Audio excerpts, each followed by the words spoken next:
শিক্ষক গণপতি চক্রবর্তীকে সপরিবারে হত্যার প্রতিবাদে জেলা স্কুলের সামনে সড়ক অবরোধ করে বিক্ষোভ করছেন শিক্ষার্থীরা। বিস্তারিত জানাতে যুক্ত আছেন মোকাররম হোসাইন।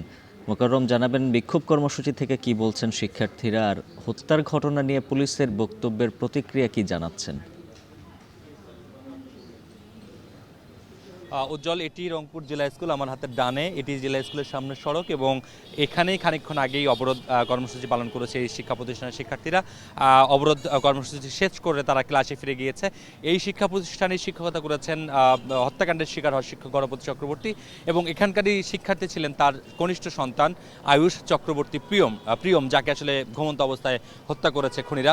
এবং এই যে একই শিক্ষা প্রতিষ্ঠানের শিক্ষক এবং সহপাঠীকে হারিয়ে শোকে বিহ্বল এখানকার সহকর্মীরা, গণপতি চক্রবর্তী এবং তার সন্তানের সহপাঠীরা, তারা আসলে গতকালকের যে থমথমে পরিবেশ আজকে সেটি ক্ষোভের রূপ নিয়েছে। সকালে মৌলুম মিছিল, এরপরে মানববন্ধন এবং এরপরে সবশেষ অবরোধ কর্মসূচির মাধ্যমে তারা এই হত্যাকাণ্ডের সুষ্ঠু তদন্তর দাবি করেছেন এবং বিচার প্রক্রিয়াকে যেন কোনোভাবেই বাধাগ্রস্ত করা না হয় সেই আশা তারা ব্যক্ত করেছেন।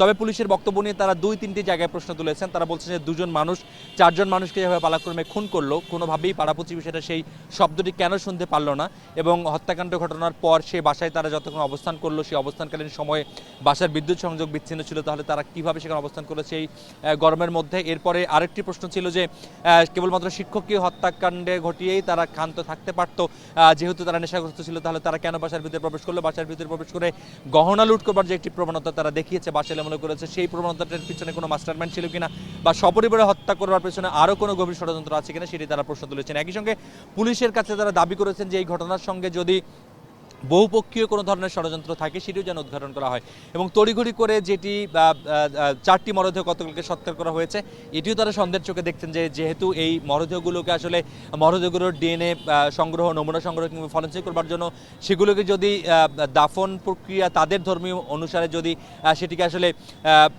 রাখা হতো সংরক্ষণ করে, তাহলে হয়তো বা পরবর্তীতে সেখান থেকে আসলে আলামত সংগ্রহ করা সম্ভবত। সেটিকে যদি গতকালকে সৎকার করা হয়েছে, সব ধরনের আলামতই সেখানে বশীভূত হয়েছে বলে তারা বলছেন।